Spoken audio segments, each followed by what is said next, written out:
माझ्या 100 ठिकाणी रिजेक्शन आलेत वेगवेगळ्या ठिकाणी, जर आता वेगवेगळ्या पातळीवर जर आपण बघितलं. मी कधी थांबलो नाही.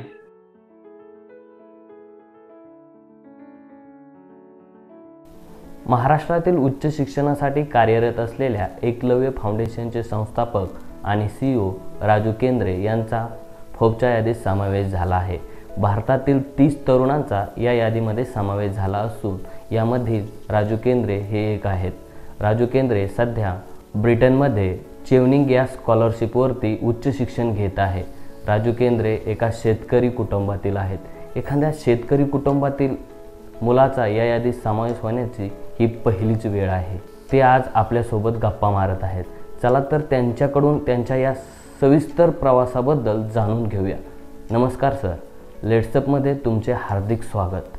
खूप धन्यवाद राहुल भाऊ आणि लेट्सअप मराठी टीम, थँक्यू. सर, पहिला प्रश्न असा की तुमचा फोर्ब्सच्या यादीत समावेश झाला आहे, काय भावना आहे तुमच्या? भावना तर म्हणजे रिझल्ट मला थोडा अगोदरच कळला होता, महिन्याभर अगोदर, म्हणजे महिना झाला आहे जवळपास होता. तेव्हापासूनच एक होतं की चेवनिंग नंतर जे सगळं वातावरण आलं की जे काम आम्ही एका सेंटर किंवा एक मर्यादित लेवलला करत होतो त्याचे रिझल्ट पण होते चांगले. मागच्या 6 महिन्यात चेवनिंग नंतर ती जबाबदारी वाढल्यासारखी वाटलं आणि त्या पद्धतीने आम्ही वाटचाल पण करत आहोत. आणि आता फोर्ब्स नंतर तर आणखीच मोठी जबाबदारी आहे. सध्या त्याच मानसिकतेतून जातोय की हे आणखी ताकदीनं कसं पुढे घेऊन जाता येईल. तर त्याचे वेगवेगळे माध्यम असतील भविष्यात, पण त्याच्या सध्या तेच विचारमंथन सुरू आहे. तर एका अभिमानाचा क्षण तर आहेच, आणि त्यासोबत जबाबदारीचं एक पाऊल आहे. म्हणजे कौतुक आणि अभिमान वगैरे 2-4 दिवस चालेल, पण जबाबदारी आयुष्यभर चालणार आहे. यानंतरचा प्रश्न असा की वंचित कुटुंबातील मुलांना उच्च शिक्षणासाठी अडथळे येऊ नये म्हणून तुम्ही एकलव्य या फाउंडेशनची स्थापना केली. या फाउंडेशन अंतर्गत काय काय काम चालते? नेमकं तुम्ही या फाउंडेशन अंतर्गत काय काय करता? मुळात एकलव्य नावच एक संघर्षाचं प्रतीक आहे किंवा पोटेन्शियलचं एक प्रतीक आहे. देशभरात लाखो विद्यार्थी आहेत की जे उच्च शिक्षणासाठी बाहेर पडतात, पण त्यांना योग्य मार्गदर्शन नसल्यामुळं ते काही म्हणजे पोटेन्शियल असताना, क्षमता असताना पण मग ते त्या सगळ्या परिस्थितीसमोर मुकतात. तो मुद्दा घेऊन आम्ही गेली 5 वर्ष झाले काम करतो. गावाच्या पातळीवरही आम्ही 10वी-12वीचे सेमिनार्स घ्यायचो 2014 पासून. तर या अंतर्गत आपण मेनली मेंटरशिप प्रोग्राम आणि कॅपॅसिटी बिल्डिंग, म्हणजे उच्च शिक्षणाबाबत जे काही ऑप्शन्स आहेत. आता आपल्याकडे ट्रॅडिशनल कोर्सेस खूप चालतात, जसं BA, BCom किंवा इंजिनिअरिंग आणि मेडिकल. याच्याशिवाय आपण अजून बघत नाही पलीकडे. तर भारतातल्या ज्या चांगल्या संस्था आहेत हायर एज्युकेशनच्या बाबतीत, तर अशा ठिकाणच्या बद्दलची पण तिथल्या एक्झाम किंवा तिथली ॲडमिशन प्रोसेस किंवा तिथली जी सगळी एंट्रन्स राहते, इंटरव्ह्यू प्रोसेस राहते, त्यासाठी आपण सगळी तयारी करून घेतो पोरांची, विद्यार्थ्यांची. तर त्या अंतर्गत मग 1 डे वर्कशॉप असतील. आता आपले 1 डे वर्कशॉप सुरू आहेत नंदुरबारच्या भागात किंवा गडचिरोली किंवा यवतमाळच्या पट्ट्यात. त्यानंतर आपण रेसिडेन्शियल वर्कशॉप घेतो. जसं गावागावात आपले धार्मिक सप्ते चालतात, तसं आपण शैक्षणिक सप्ते चालवायचा प्रयत्न करतो की ज्या माध्यमातून नवीन नवीन ऑपॉर्च्युनिटी विद्यार्थ्यांपर्यंत पोहोचतील.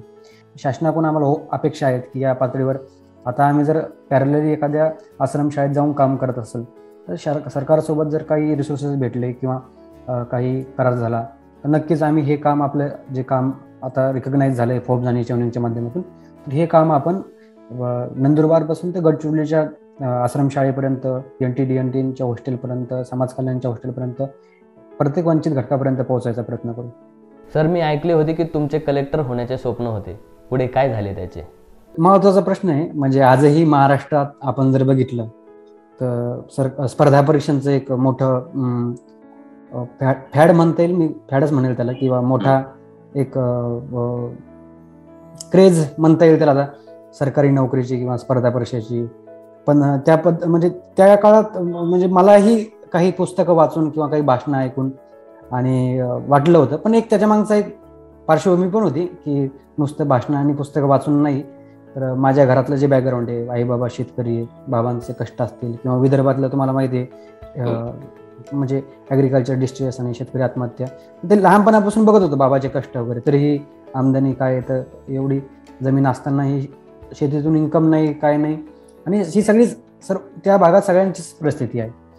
तर असं वाटलं की बाबा त्यावेळेस चांगले आमच्याकडे IAS होते, तर असं वाटलं की बाबा आपण कलेक्टर बनून चांगलं काहीतरी करू शकतो कॉन्ट्रीब्युट सोसायटीसाठी. त्या वयातली ती समज. पण पुढे पुण्यात आल्यानंतर जेव्हा मी सांगितलं की मला काही माझ्या भाषेचा न्यूनगंड किंवा कल्चरल बॅरियर किंवा तिथल्या हॉस्टेल न मिळणं, सोशल इकॉनॉमिक कल्चर सगळेच बॅरियर तिथं आले. मग तिथं कोणी असं ताकदीचा मेंटर सोबत नव्हता की बाबा तू लढ, थांब, आम्ही आहे सोबतीला. पण ते शेवटी पुणे सुटलं. जेव्हा पुणे सोडावं लागलं आणि मग मेळघाटात मी एका शिबिरात होतो महिनाभर, आणि मग तिथं कार्यरत असताना मी निर्णय घेतला की त्या ऑर्गनायझेशनचे मधुकर भाऊ आहेत, मधुकर भाऊंनी पण म्हटलं की राजू तू इथे वर्षभर काम करू शकतो.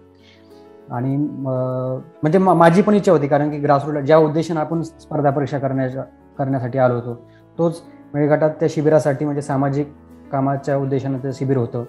पुढे वर्षभर तिथे मी रोजगार हमी योजना असेल, राईट टू इन्फॉर्मेशन असेल, राईट टू एज्युकेशन असेल, फॉरेस्ट राईट ॲक्ट असेल, पेसा असेल, या सगळ्या कायद्यांवर प्रत्यक्ष ग्राउंडला काम केलं. आणि त्या सगळ्या प्रोसेसमध्ये नॅचरली UPSC गळून पडलं. सर, तुम्हाला ब्रिटनमधील चेवनिंग स्कॉलरशिप मिळाली आहे, काय स्वरूप आहे त्याचे, त्याबद्दल काय सांगाल? मागच्या जूनमध्ये रिझल्ट लागला चेवनिंग स्कॉलरशिपचा. त्याच्या अगोदर मी 1-1.5 वर्षापासून तयारी करत होतो. त्याची प्रोसेस एक वर्षाची असतेच. म्हणजे सगळं मी ह्या माध्यमातून सांगतो पण की चेवनिंग स्कॉलरशिपसाठी तुम्हाला जर अप्लाय करायचं असेल तर 2023 साठी जर अप्लाय करायचं असेल तर सप्टेंबर-ऑक्टोबर पासून त्याची ॲप्लिकेशन प्रोसेस सुरू होतील. आत्ताच्या सप्टेंबर 22 पासून ॲप्लिकेशन प्रोसेस सुरू होईल, पुढच्या जून-जुलै 23 पर्यंत. तर ती वर्षभराची प्रोसेस होती. आणि असं चेवनिंग स्कॉलरशिप ही जगभरातला लिडरशिप डेव्हलपमेंटचा प्रोग्राम आहे. आणि UK मधल्या जे टॉपच्या चांगल्या विद्यापीठ आहेत त्या सगळ्या विद्यापीठांमध्ये मास्टर्स करण्यासाठी ते फंडिंग करतात. त्यामध्ये जाण्या येण्यापासून तुमच्या व्हिसाच्या गोष्टी किंवा राहण्या खाण्याच्या सगळ्या गोष्टी त्यात कव्हर होतात. म्हणजे अराउंड 45-50 लाख रुपयाच्या तुमच्या ट्युशन फीनुसार ते कव्हर करतात. तर ते आणि हा एक लिडरशिप डेव्हलपमेंटचा प्रोग्राम आहे अपार्ट फ्रॉम फायनान्शियल सपोर्टचा. तर कारण की जगभरातून जवळपास 50,000 लोकांचं नेटवर्क आतापर्यंत त्याचं आहे. म्हणजे 1984 पासूनची स्कॉलरशिप आहे. आणि भारतातून मागच्या वर्षीच्या बॅचमध्ये जवळपास 45 लोक आलेत त्यात. आणि महाराष्ट्रातून आणि शेतकऱ्याच्या बॅकग्राऊंडमधून किंवा भटक्या समाजाचं बॅकग्राऊंड कदाचित मी एकटाच आहे. तर मी आवाहन करेल की या अशा स्कॉलरशिपसाठी आपल्या तळागाळातल्या मुलांनी आवर्जून अप्लाय करावं. आणि सोशल मीडियाच्या माध्यमातून मी पण सुद्धा 8-10 लोकांना ह्या प्रक्रियेसाठी मागच्या वर्षात मार्गदर्शन केलं आहे, पुढेही करत राहील. सर, तुमचे स्वप्न काय आहे, भविष्यात काय करण्याची इच्छा आहे तुमची? एकलव्याच्या माध्यमातून काम सुरू केलंय राहुल भाऊ. तेच काम अजून ताकदीनं पुढे घेऊन जायचं आहे.